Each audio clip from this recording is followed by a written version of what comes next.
जय माता दी दोस्तों, रामायण एक ऐसा अमूल्य ग्रंथ है जिसमें नीतियों का अनमोल खजाना छिपा है। रामायण के पात्रों को जब हम दुनियादारी के तरीकों से देखते हैं तो हमें अपने ही लौकिक स्वरूप की संरचना साफ साफ दिखाई पड़ती है। श्री राम को मर्यादा की प्रतिमूर्ति मानते हुए हम उन्हें अपना आदर्श चरित्र समझते हैं। श्री राम के साथ साथ लक्ष्मण, भरत, शत्रुघ्न जैसे भाइयों ने भी श्री राम के अंदरूनी संस्कार को अपना आदर्श मान लिया था। यही वजह है कि राम को वनवास मिलने के बाद लक्ष्मण और सीता भी उनके साथ वनवास जाने के लिए तैयार हो गए। लेकिन कैकेयी की कोख से जन्मे भरत ने भी वनवास के बाद राजपाट छोड़कर श्री राम के खड़ाऊ को सिंहासन पर रखा और स्वयं मायूस होकर वन वन भटकते रहे। दोस्तों, आज हम रामायण से जुड़े हुए एक अद्भुत प्रसंग के विषय में बात करेंगे। दोस्तों, रावण जब सीता जी को हरण करके लंका ले गया तब माता सीता अशोक वाटिका में वट वृक्ष के नीचे बैठकर केवल प्रभु राम का स्मरण और चिंतन करती रहती थी। रावण बार बार आकर सीता जी को धमकाता था, लेकिन वह कुछ नहीं बोलती थी।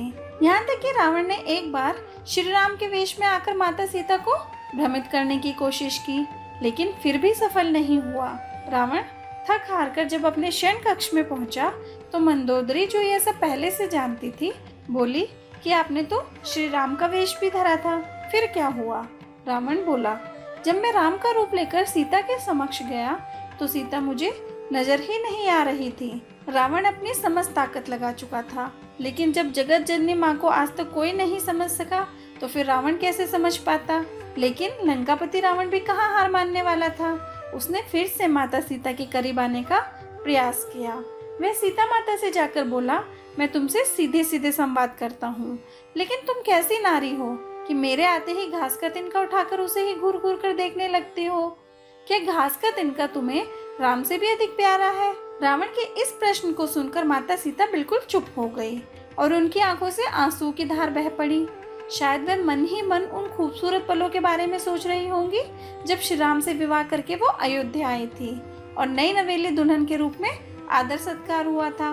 उस समय माता सीता का बड़े आदर के साथ गृह प्रवेश हुआ और उत्सव मनाया गया।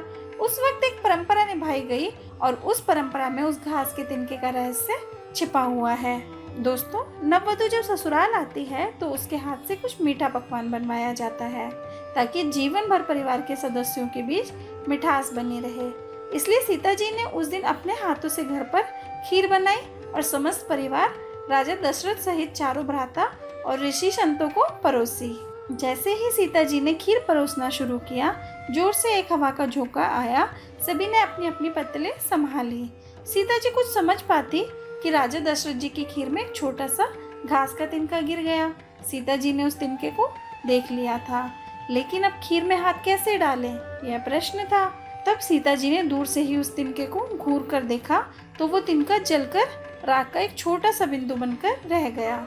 सीता जी ने मन ही मन सोचा कि अच्छा हुआ किसी ने यह नहीं देखा। लेकिन राजा दशरथ यह सब देख रहे थे। फिर भी राजा दशरथ चुप रहे और अपने कक्ष में चले गए और वहाँ सीता जी को बुलवाया। फिर राजा दशरथ बोले, मैंने आज भोजन के समय आपके चमत्कार को देख लिया था। आप साक्षात जगत जननी का दूसरा रूप हैं। लेकिन एक बात आप मेरी जरूर याद रखना, आपने जिस नज़र से आज उस तिनके को देखा था उस नज़र से आप अपने शत्रु को भी मत देखना। इसलिए सीता जी के सामने जब भी रावण आता था तो वो उस घास के तिनके को उठाकर राजा दशरथ जी की बात याद कर लेती थी। सीता जी अगर चाहती तो रावण को अपनी एक नज़र से ही भस्म कर सकती थी, लेकिन राजा दशरथ जी को दिए वचन की वजह से वो शांत रही। दोस्तों, अगर आपको मेरी वीडियो पसंद आई हो तो प्लीज़ वीडियो को लाइक कीजिए, शेयर कीजिए और चैनल को सब्सक्राइब करना ना भूलें। Thank you.